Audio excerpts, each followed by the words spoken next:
Last time, on Taverns and Caverns, I now find myself within the depths of Tawni Fortress, an enemy-held stronghold located in the land of Aloria. After being teleported with the group of purifiers sent by Mizuno Amari, we find ourselves destroying a laboratory that the Kholdarians use to transform soldiers into monstrous beasts. Luckily, we were able to come across a room filled with Kholdarian equipment. A few of us have decided to play the roles of prisoners and Kholdarian soldiers, in hopes of tricking the soldiers in the dungeons down below and freeing whatever prisoners that we can in order to help increase our odds of escaping. However, what we find isn't exactly what we expected.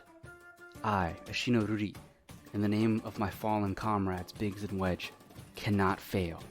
We must press on and find a way to escape so that we can inform the Alliance. Episode 80, Prisoners of War. So, as Stella, Yome, and Roroi are being pushed into the cell, Houta, Ashino Ruri is looking around the corner. She sees the one guard at the desk. He's still ignoring you guys. He can hear you, but he's like, whatever. I'm reading my book or whatever he's doing. He's writing notes. He doesn't seem to pay much attention.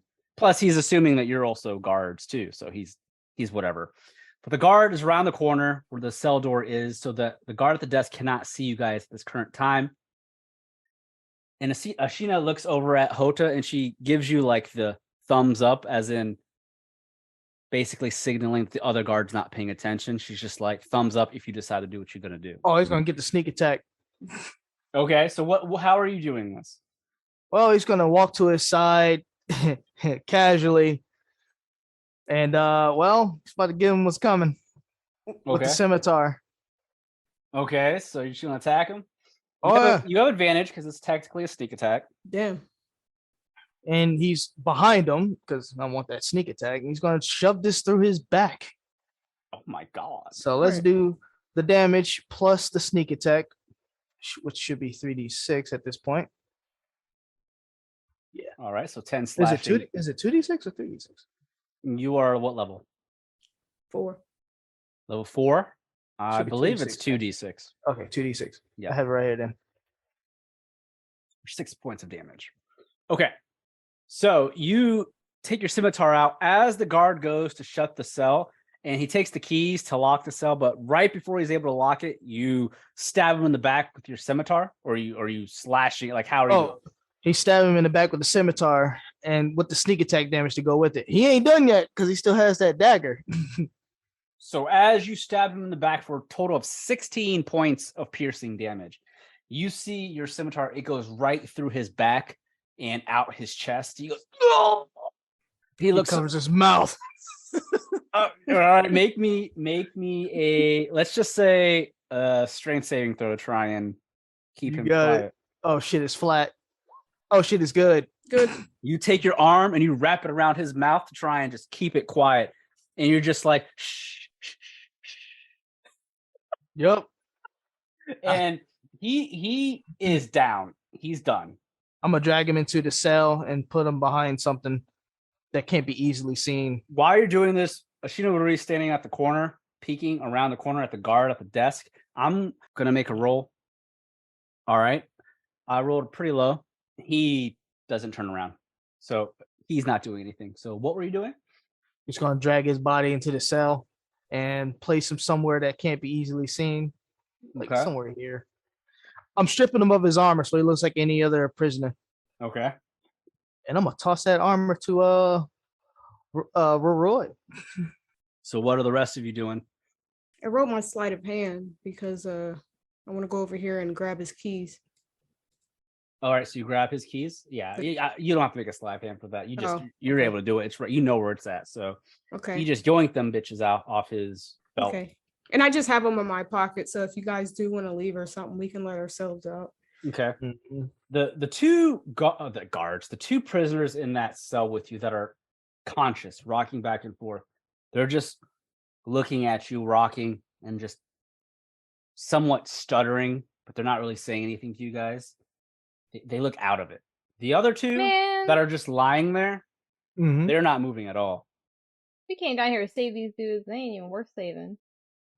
let's be honest about this situation. We're using these guys. There I'll are speak other for cells. myself.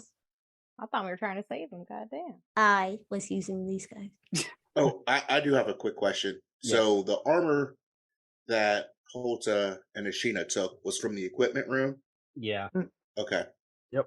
From the armor Houta gave Roroi, he's going to stick that in the bag of holding and take one of the newer pieces he took from the sewer and put that on instead. Okay. I don't think it would be very useful for this armor has a hole in it. Houta. Fair enough. You got a point. He's not gonna argue. He's right. He's looking at Yome, by the way. He's clapping his hands together in prayer. He's saying sorry. That's right. You better say sorry, bitch. Well, the two, or Yome, are you looking at the ones that are passed out? What are you doing? You're kind of off to the side. I'm gonna check on this guy. That's rocking Can back and I- forth, or the one on the floor? Well, the guy on the floor, I figure, is gone. Okay. So what are you doing then? Or you're asking? So, what, like a medicine, just to see if they're like, Medicine like, check are would they- be good. they like dead. You know what I mean? Like, are they Mhm. worth saving? All right, 20. Are they going to be medicine. able to get out of here with us? Because they got to So- carry their own weight. So the one that's next to you, rocking back and forth on the floor, again, they're deformed to hell and back. As you inspect his body, you can see his muscles are tensing as you get closer, and he slowly looks up at you. And he has his face half covered with his arms because he's sitting there rocking back and forth, and his eyes glare up. And he has these bright yellow eyes. Are you going to experiment on us too? No. And as he's looking up at you, you can But tell his body is deformed, but it doesn't look weak. With a medicine check of 20, your assumption, you don't know what's happened to him, because again, this is all new to you, this transformation stuff the Kholdarians are doing. This is crazy shit. You are assuming his body is physically capable of getting up, but you don't know what's happening in the inside of his body. Like, you don't know if it's killing him on the inside, but from what it looks like, with his frequent rocking back and forth, it looks like he has the strength to like get up and walk around. Okay. So I just want to try to talk to him and tell him that we're going to get out of here. Okay. We're going to get out of here. He looks up at you. Who are you? I'm Yome. I'm not really anybody, but we got to get out of here. Somebody needs you to get it together, like, quick. Do you want to leave this place? Of course I want to leave. All right, that's all I needed to know, brother. Do you see All what right. they've done to us? I saw something crazy, and I think we need to run. Hey, tell that Huff what. Keep quiet.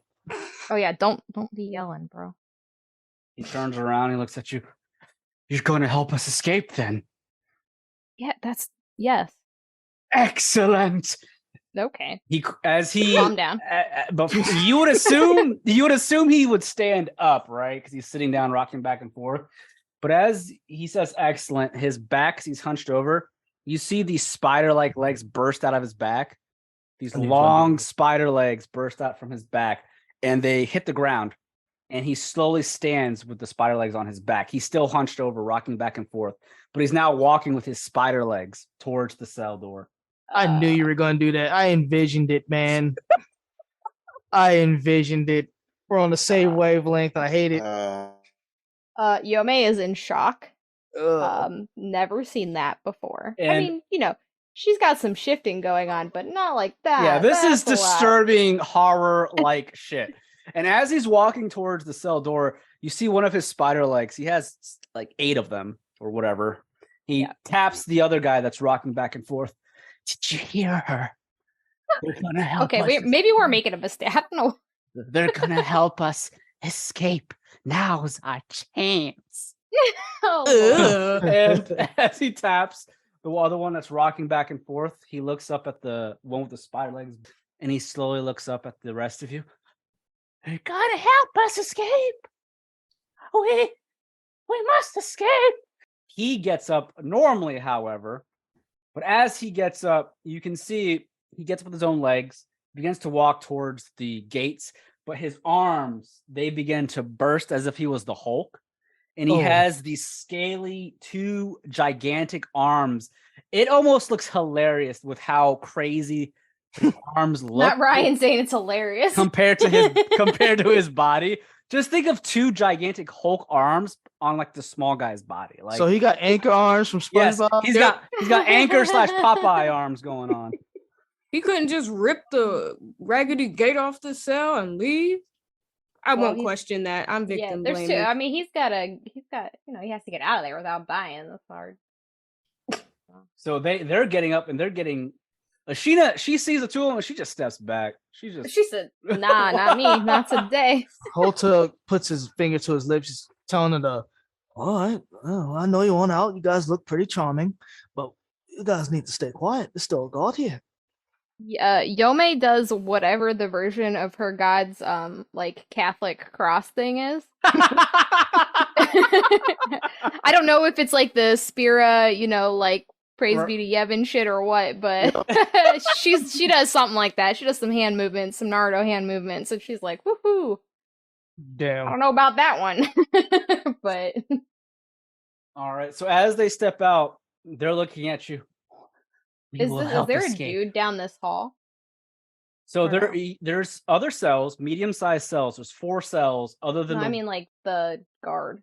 Yes, the one at the desk. He's down the hall in front of the other cells. He's writing some notes in a book. Oh, we better fuck him up. But the 2 prisoners that look at you, they seem off. Like mentally, they're not all there. Like again, they've been experimented on. They're not normal any longer, but they don't seem to be a threat to you guys. But they're looking at you as Houta tells them to be quiet. The one with the spider legs looks at Houta. We escape. We kill any Kholdarians that get in our way for what they've done to us. No, easy now. Good plan. No, that's a Easy. good plan. I'm wearing Kholdarian armor, but we are the Purest Fires. I want you to remember that now. You're not Kholdarian then. Hell no. Hell no. So you are disguising as Kholdarian. Yes, we can get out of here. So we can get you guys out of here. As Yome said, lovely woman. There's another god. Sucking up all of a sudden.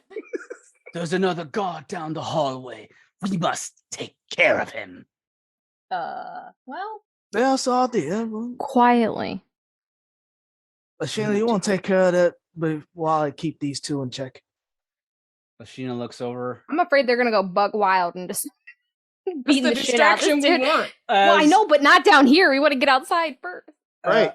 So remember, the 4 other cells from where you're at, you can see there's a couple other prisoners in these cells, 1 per cell. There's 4 cells down this hallway where that prisoner is at the very end of the hallway. You can't tell if there's anyone in that last cell to the right, but you can see the 3 cells closest to you. There looks like there's an individual in each one of those, but you just can't tell if they're okay or what. But as Ashina turns her head around, fine, I'll take care of them. She begins to sneak down the hallway past the cells to try and get close to that guard. But what are the rest of you doing? Oh, we got to take him out first, and then there's only 1 dude in the other cells that we can get, right? From the looks of it, there's 1 in each cell, 3 cells. There's 3 of them, but 2 of them are on the ground. They look unconscious or dead. You can't tell. Yeah, they're fucked, right? Yeah, they're fucked up. Yeah, so we're not worried about those ones. I'm not dragging bodies out of this prison. We don't have that kind of luxury. So I'm gonna wait for Ashina Rui to take care of that guy before we go down there and get the other guy out. Because we have the keys, so we should be able to open that one, right? Yes. Okay. Stella has the keys. Yeah.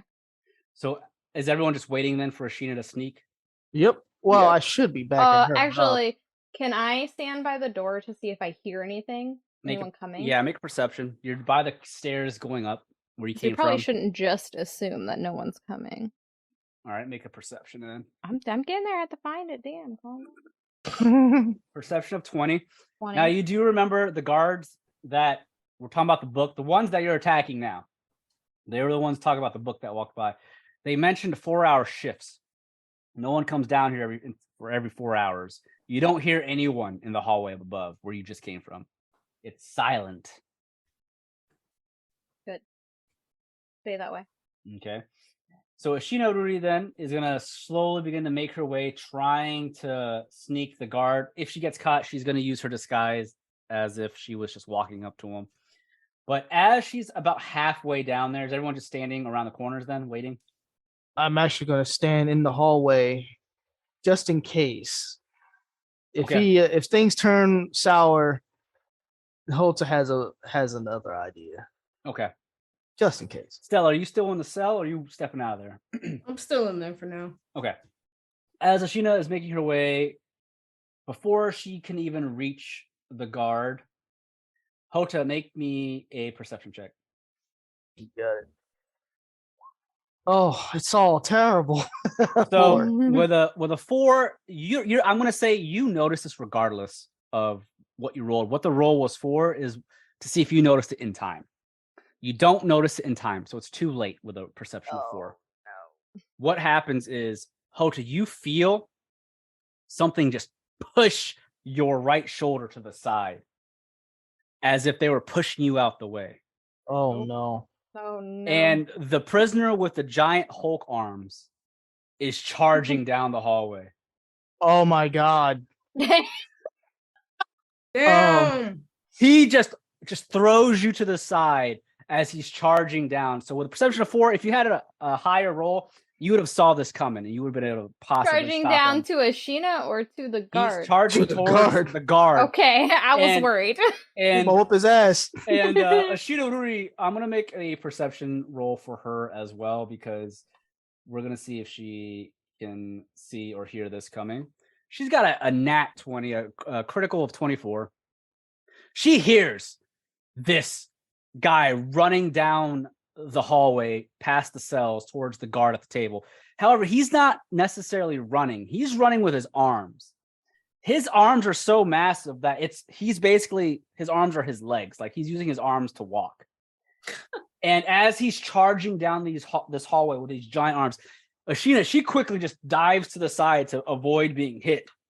And you hear him, oh! And the guard turns around. What the fuck is going on? And as he looks up, the giant armed prisoner is midair with both arms up, balled up into a giant fist, holding his fists together. And he slams both of his fists down onto the guard's face before the guard could even realize what's going on. And as he does so, I'm just going to make a roll. Ooh, okay. So, Houta, you're the closest one. You're the only one, technically, because everyone's around the corner. You and Ashina are the only ones that see this. You just see the helmet explode and blood flies everywhere. And as he slams the guard down, he slams the guard through the table onto the ground. And as he pulls both of his fists back that are held together, he just keeps slamming his hands down into the guard. Ah! Stella runs out of the cell with her key and just is trying to multitask while this is going on and let this guy out. He sits there breathing heavily as you just witness this guard's head just get pushed into his own body. And as he's lying there dead on the floor, a pool of blood begins to form under this prisoner as he's breathing heavily. I'm weak. Stella looking over her shoulders while still trying to get the key on the lock for the other gate. And because she's not trusting him right now. She's looking real suspicious. But I open the cell and I tell the other guy he's free to come out. So remember, as I mentioned, that there's 4 cells. One's empty. That's closest to the guard. Stella's at the second cell closest to the guard that died. And there is a man in there. And the other 2 cells both have 2 individuals in them. But each individual in those cells, they're on the floor, passed out. You're not sure if they're even alive.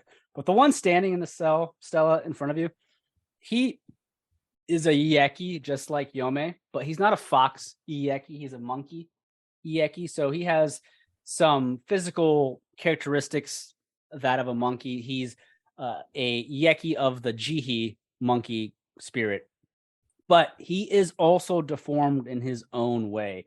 Unlike the other two that you freed, the one in the cell that you just opened to, he's sitting there on his bed, or I don't even call him a bed, but his piece of cloth that's on the ground that he's using as a bed. He slowly looks up at you, and he notices what the other prisoner just did to the guard. And he looks at you, Stella, and he slowly just he looks weak. His body is incredibly thin. Think of he slumped over in pain. Think of like Gollum from Lord of the Rings, with how Gollum was like slinked over and it's incredibly skinny. And he looks up at you. He just, you're not Kholdarians. You're here to save Tepe? Maybe. Pepe. Maybe. Maybe. I mean, if you can support yourself and come on out of here, sure. But I ain't carrying nobody. This ain't Bullet Train.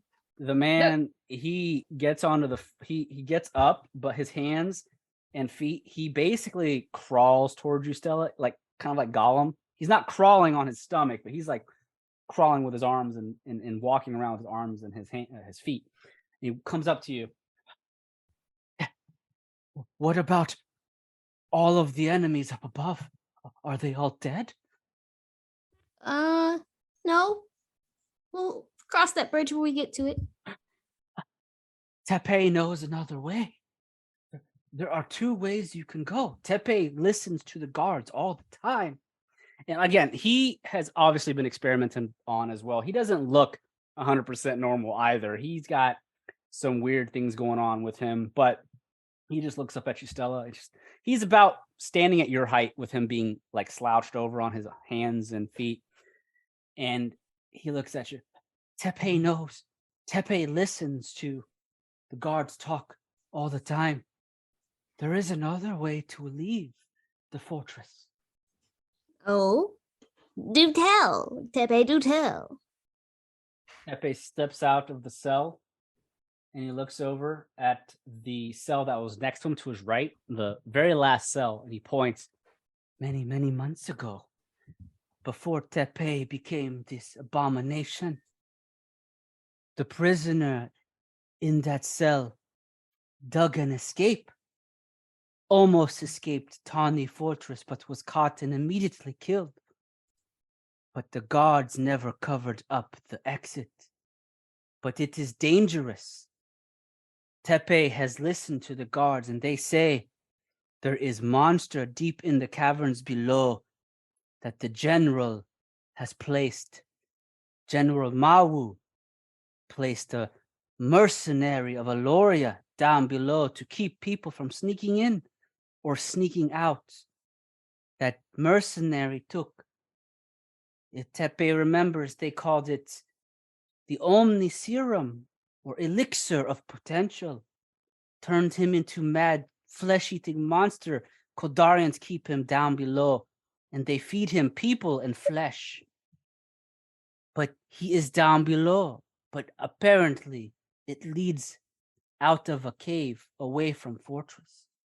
Well, we have no reason to not believe you.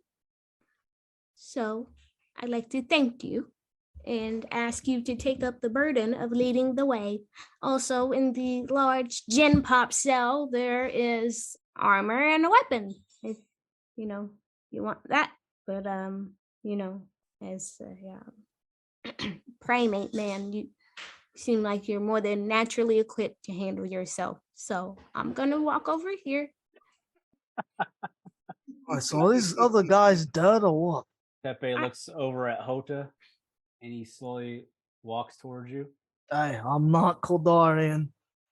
I am the Purest Fire. He looks up at you.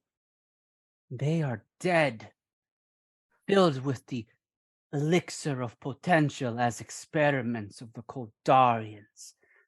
They will not make it, just as Tepe will not make it either.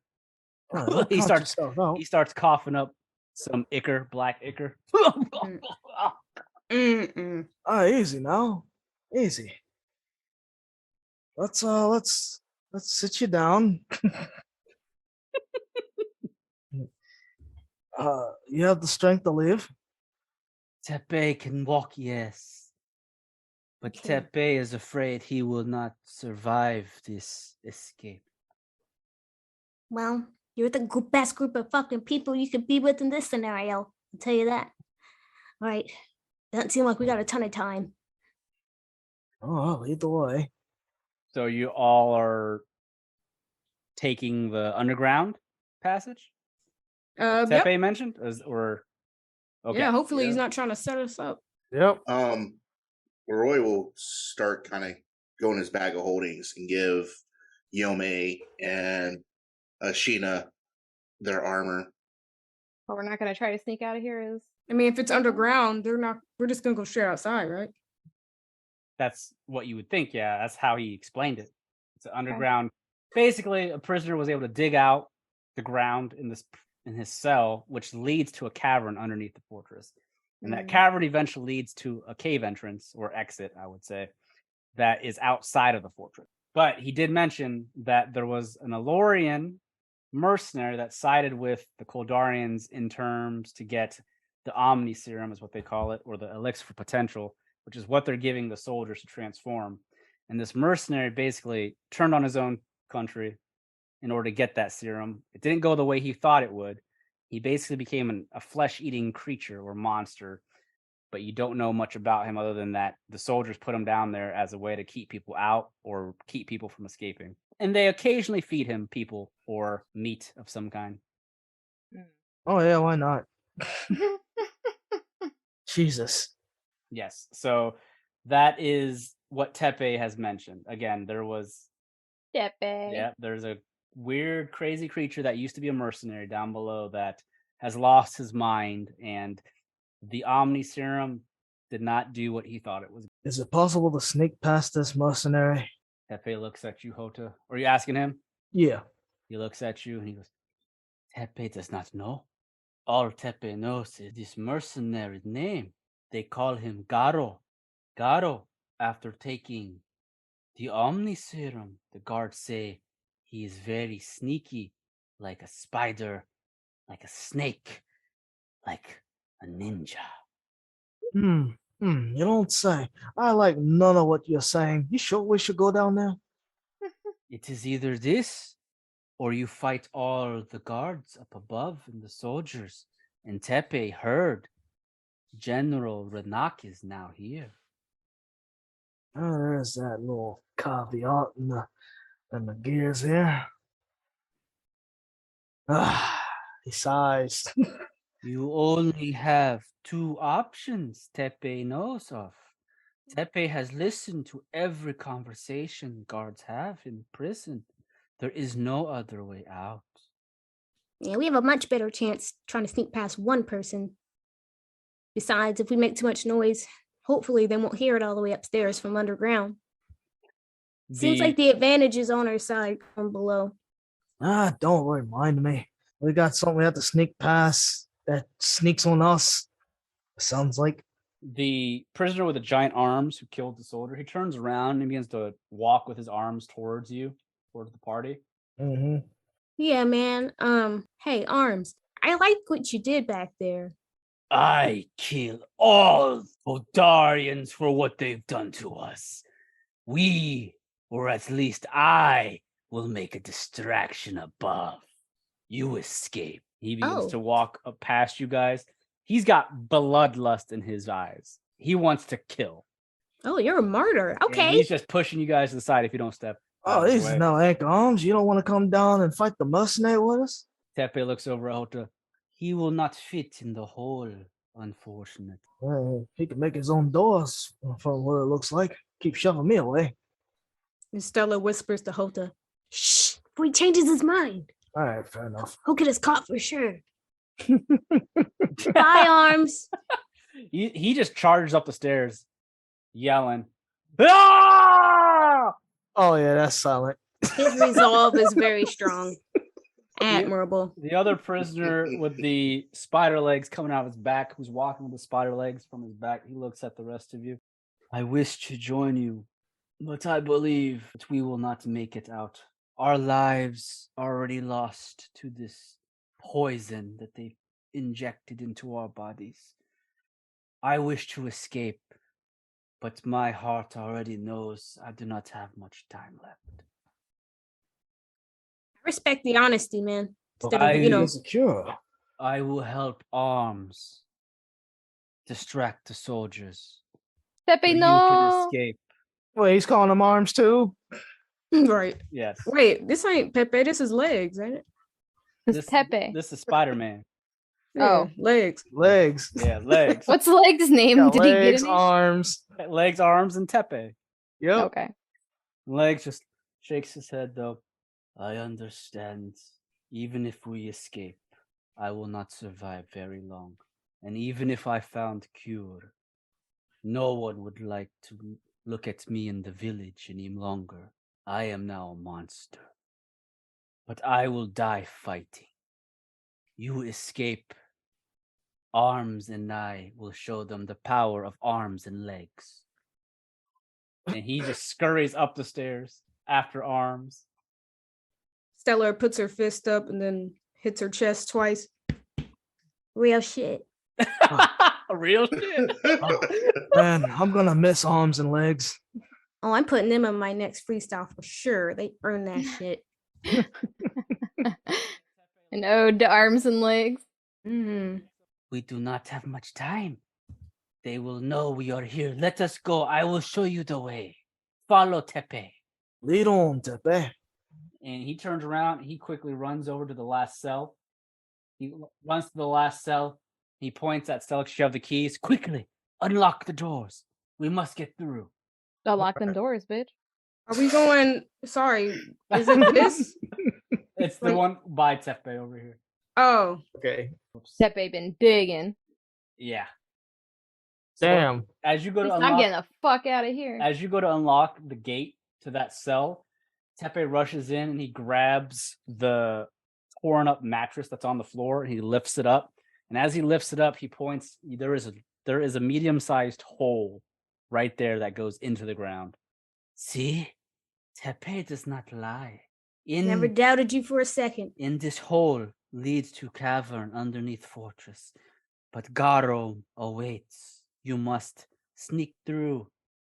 Maybe fight Garo. Tepe does not know. But Tepe will go with you until Tepe breathes his last breath. That, Tepe, is what we call a ride or die. Oh, Doc. I was planning on sending your ass some cookies during New Year's. It fucking stinks. Let's go. Let's go. So the party, y'all jump down the hole. Mm-hmm. Yeah. All right. So as you all begin to go down this hole that the Kholdarians never covered up, they decided to put a crazy creature down below to keep anyone from escaping, which sounds kind of worse than just covering the hole up. Oh, go ahead. I'm going to sorry. reveal a map real quick up above. You Oh, see that God. map? Yep. So go ahead and place your characters where I'm pinging in the middle of the map. All right. So as the party makes their way, it's a tight fit, extremely tight fit. Luckily, you're able to make it through because you're all medium-sized creatures or small with Stella's case. Tepe makes it through as well. And as you all crawl through this tight hole, you eventually find yourselves falling a good 15 feet down or so. You're able to catch yourselves, though. You're not going to take any damage. But it leads you down into a dark, musty, light cavern. It's extremely dark. There's no lights whatsoever. So you'll have to create lights if you have the ability to. But it is pitch black. And you can just hear dripping water in the distance, just small short spurts of like a drop of water every few seconds. And that's really about it. Cardi B down here? It is quiet as fuck. But as you're all there in the dark now in this cavern, Tepe slowly points. Tepe believes we leave this way. So you have dark vision, Yome. You can see with your dark vision, but it is still pitch black for everyone else. So Oh, I got dark I vision. got dark vision. Oh, y'all got dark vision? Okay. Oh, yeah. Roroi don't. He got night vision goggles. I got goggles. Night vision goggles. Got Okay. goggles tonight. All right, cool. So He pulls on the goggles. So again, there is nothing about this cavern that is man-made whatsoever. It was just the fortress was made on top of a cavern, and for some reason, the prisoners knew there was a cavern beneath it, and they were able to dig their way into this cavern. But as you look around, make me perception checks real quick. So I'm assuming you're gonna look around and try and find the exit. Ashina cannot see. She's human, so Houta grabs her hand. Oh, wait, honey boo boo, I got you on the site. Honey boo boo. Well, you wrote a persuasion and it's quite damn. low. Oh, my bad. She snatched her hand You away. did not persuade her. Yeah, she said, "I'd rather get lost in the dark. Fuck this." Bro, she takes your arm, she flips it like you see in WWE how they slam their arms while standing. She twists your arm and she just slams you to the ground. She fucking gives you the rock bottom. I'm done. Stella turns around. Shh. That's not me that's flirting, it's her. So we have a 22 perception, a 24 perception for Yome, 22 for Stella, 19 for Houta, and Roroi with a 14. So you all are able to look around. So you all can see there are several paths you can take. There are 3 paths, one to the north of you, one to the west, and then one to the east. Now, you don't know where these paths lead. It's pure darkness. However, in the room you're in, it's a fairly decent-sized room that you're in within these caverns. You do notice something disturbing about this room. There are skulls laid around, probably a good 10 or so skulls. They look humanoid in some way, medium-sized skulls. There are bones scattered around places. And there is also what looks like a pot, a metal pot, like a cauldron, that it's not on fire or brewing anything, but there is water or liquid at least in this, and it's to the north passage, almost along the north passage. And it looks like there's some bones sticking out of it. And that's what you all see with all your perception. Now, only one person is going to see what I'm about to describe. The 24 is Yome. Everyone else, you saw everything I just described. But Yome, with you being, foxy, Yeki, you're a little bit more keen right now. I mean, you're kind of freaked out. You're in this underground cavern with some guy named Garo you've never heard of. But what you can see, or more so I'd say smell in this case, is a stench that the others don't necessarily catch on to right away with your fox nose. And as you sniff around, you're looking around in other areas that the others might not notice. But to the right of your shoulder, you turn around and your gaze, you look up, and with your dark vision, you see this medium humanoid-like figure standing, or I should say not standing, but crawling on the ceiling to the east of you. He's up on the ceiling, crawling. He has 2 arms, 2 legs, but he has this gigantic hunchback. Like, he's almost a large creature with how big his hunchback is, but he's still considered medium. But it's like something is about to burst from his back. But as he's crawling on all 4s on the ceiling, you notice his right arm, Yome. He looks down at the party, and on his right hand, he has these blades. Think of like each finger having a blade, like Edward Scissorhands, kind of, but not scissors. It's just each finger has blades, kind of like not Wolverine, but this sounds like something from Nightmare Creatures, man. Right. Yeah. Well, he's also has this dark green tone to his skin, and one of his eyes are bulging out of his skull, much bigger than the other. He looks completely deformed, but he's just crawling on the ceiling, and you look up and you see him. He doesn't know that you know he's there because it's pitch dark. He doesn't know you guys have the dark vision, but you can see his tongue slowly comes out of his mouth. It's a long tongue that wraps around the blades on his hand. So the blades on his hand aren't part of him. It's a weapon that is on his hands. Again, you're thinking it's the mercenary that took this elixir that changed him. And this is probably what his weapon was when he was a normal person.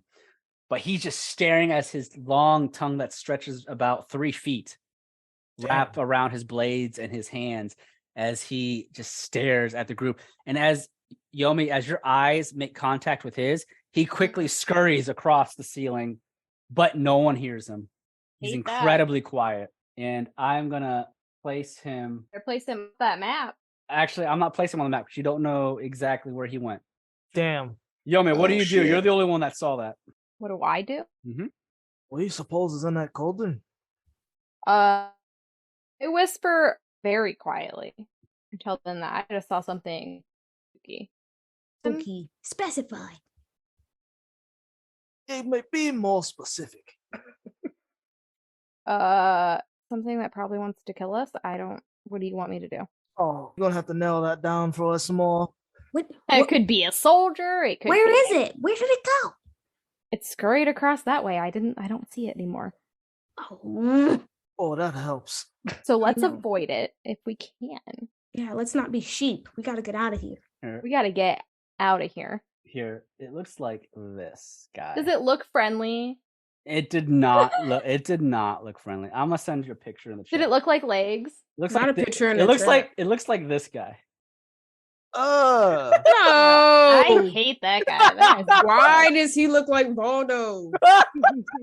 Goodbye. Except as I described him, just imagine his hunchback's much bigger than that. Oh, like he got eggs on his back. Yeah. His back is pregnant. Goodbye. Yeah, yes. Goodbye. Goodbye. So as He's worse than Shoe Magoo. He is worse than Shumago. I don't like it. So as Yome sees him scurry off, she tells the party, and Ashina Ruri looks around. Well, my eyes aren't that good here in the darkness. You all have better eye vision than I in here. Tepe is looking around. He's sniffing. Eye vision than I. Tepe can smell Garo. What does it smell like? Tepe knows Garo is watching us. And as Tepe steps forward, he's gonna walk towards that. Can we keep Tepe as a pet? It doesn't look like Ryan's gonna keep Tepe around very long. Well, I don't like quite human anymore, right? So I mean, he's like Gollum at this point, basically. Is Gollum not basically a pet? He smells around. And Tepe, you can see he has a few strands of hair on his head and his back. They begin to stand up straight. Because again, Tepe was an experiment by the Kholdarian. So he's got some crazy powers too that they were trying to infuse with him. But obviously he's dying. He's a failed experiment for the most part. But Tepe's hairs begin to stand, and Tepe quickly screams, "He is above you! Tepe sees him above you!" Oh, fuck. And as he says that, you all look up, and right above the party, you see the mercenary known as Garo hanging above you with his claw in the dirt of the ceiling. And he just has this evil grin, and he begins to cackle. Flesh! Garo eat flesh! Children of Garo, come out and feast with Garo! And as he's hanging upside down, so his back's pointing at you guys as he's looking over his shoulder at you. And you can see he doesn't have a shirt on. You just see his hunchback.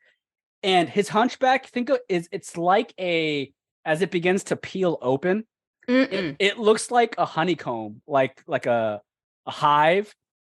You know, like how bees and hornets come out of those hive-shaped cones. And in each one of those holes in his back, you see this pulsating white goo begin to pop like a pimple. And you see these 4 oval egg-like nasty things pop out of 4 holes in his back that land on the ground all around you as this nasty bodily fluids begin to drip from his back after these 4 little pimple things pop out. And the 4 things look like little oval eggs that begin to hatch. Disgusting. As they drop on the ground. And as they begin to hatch, you notice they turn into these smaller than Stella's size, these small like versions of Garo, but instead of claws on their hands like he has, their hands, they don't have any hands. They have their bones sticking out of their arms as blades. And they begin to slowly wake up as the ichor and goo around their bodies begin to come off of them.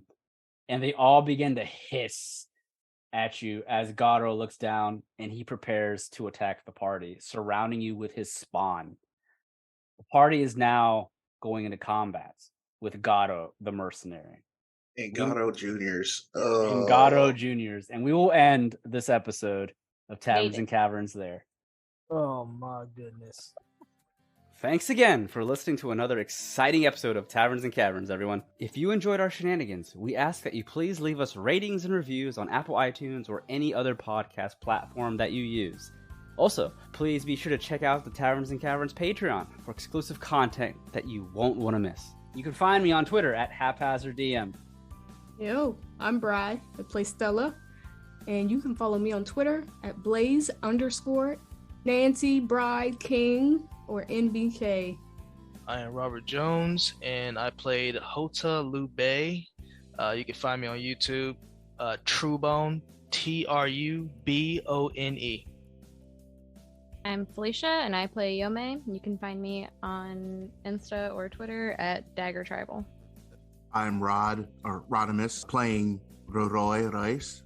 You can find me on Twitter at Rodimus7901 or at Instagram at Rodimus83.